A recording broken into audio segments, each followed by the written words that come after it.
The music industry in the 80s was absolutely wild. We're talking about twin brothers suing each other over band names, other glam rockers throwing punches backstage, and rivalries so intense some bands are still holding grudges decades later. These are 10 forgotten 80 bands that hated each other, and yes, some of them are still mad, starting with Mötley Crüe and Guns N' Roses.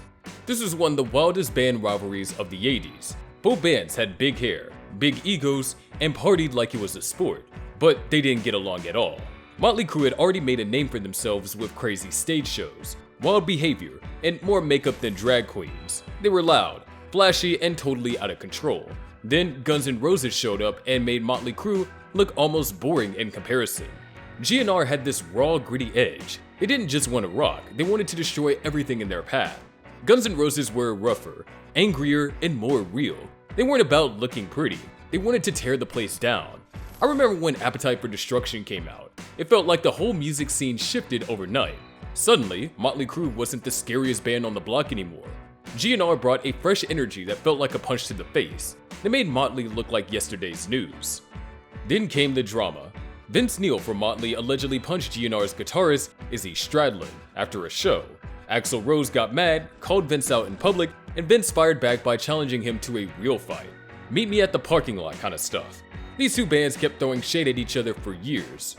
But at the heart of it all was a battle for the crown of the LA rock scene. Mötley Crüe had been on top for years, owning the glam rock spotlight. But Guns N' Roses came in fast and furious, and fans started picking sides. If you were all about Mötley, you trashed GNR at every turn. But if you loved GNR, you had no problem talking down at Mötley's over-the-top antics. In the end, Guns N' Roses kinda stole the crown.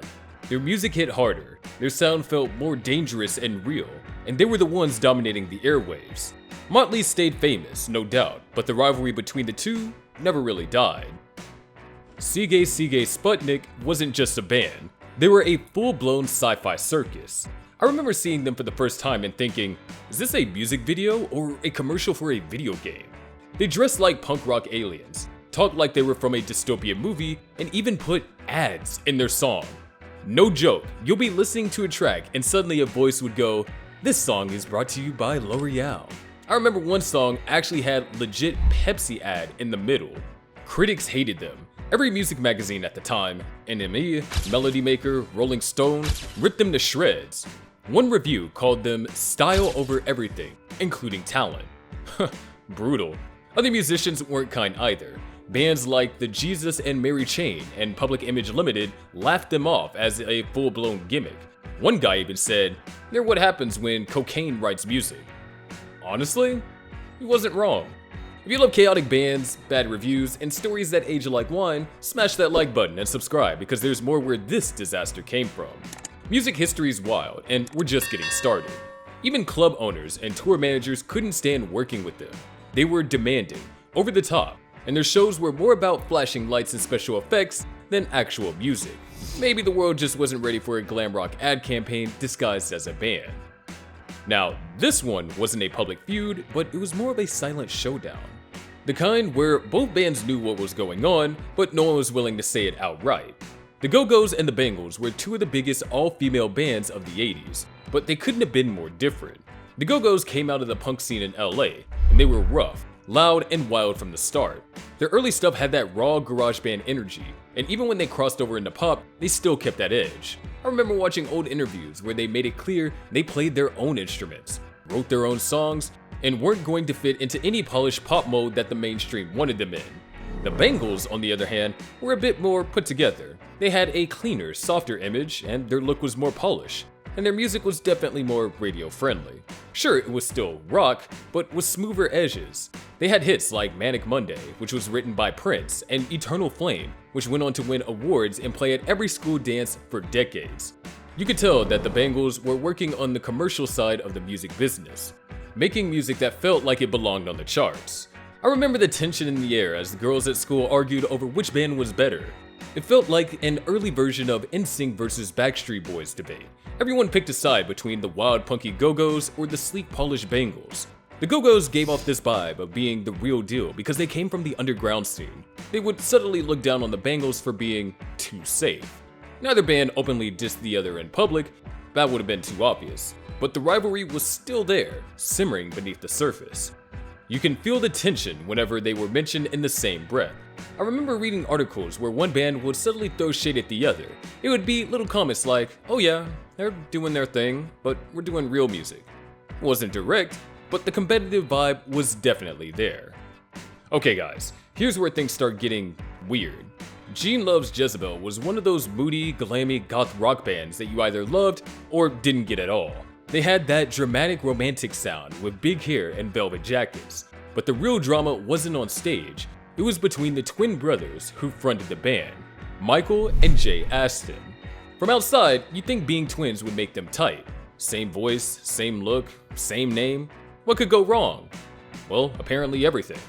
These two could not stand each other. They fought constantly. Creative differences, personal jabs, control issues, they all added up. And this wasn't just the usual band bickering. I'm talking full-blown sibling rivalry with guitars involved. The feud got so intense that they actually split the band in two. I'm not kidding. Two different versions of Gene Loves Jezebel were touring at the same time. Same name, same songs, just different brothers leading each one. I remember going to a show thinking I was going to hear Desire sung by Michael, and then halfway through realizing it was Jay's version of the band. Total confusion. Fans would show up not knowing which twin they were going to get. Imagine trying to buy tickets and then realizing that there's two bands with the exact same logo and music, and they weren't subtle about it either. Both sides claimed to be the real Gene Loves Jezebel. There were lawsuits, bitter interviews, and jabs back and forth in the press. It honestly started to feel like a rock version of a family divorce, where both sides wanted all the property and everything. Even now, decades later, the legal battles pop up every few years. The Smiths and The Cure were two of the most iconic alternative bands of the 80s, but their frontman? Oil and Vinegar. Morrissey and Robert Smith hated each other like it was their full-time job, and it wasn't just friendly competition, it was decades of petty shade, passive-aggressive quotes, and emotional snark from two men who basically wrote diary entries for a living. I remember reading this interview in a magazine where Morrissey called The Cure's music a new dimension in boredom, and I just sat there thinking, dude, you literally wrote a song about being miserable in a seaside town. But that's how deep the rivalry ran. Robert Smith clapped back later saying he'd rather hang himself than be like Morrissey. Real mature stuff, guys. It was like two gothic kids fighting in a poetry class. They both had devoted fans, and trust me, those fans did not get along. You were either in the Morrissey camp or the Robert Smith camp. I remember teens at school arguing about who was more authentic or who wrote the real sad songs. The Cure fans would be like, at least Robert isn't pretentious. And the Smiths fans would say, yeah, but at least Morrissey doesn't wear lipstick and isn't emo. Which of these feuding 80 bands surprised you the most? Drop your picks in the comments. And if you had fun, hit like and share. Want to know which 90 bands flipped the music scene forever? That story's waiting, so subscribe and don't miss it.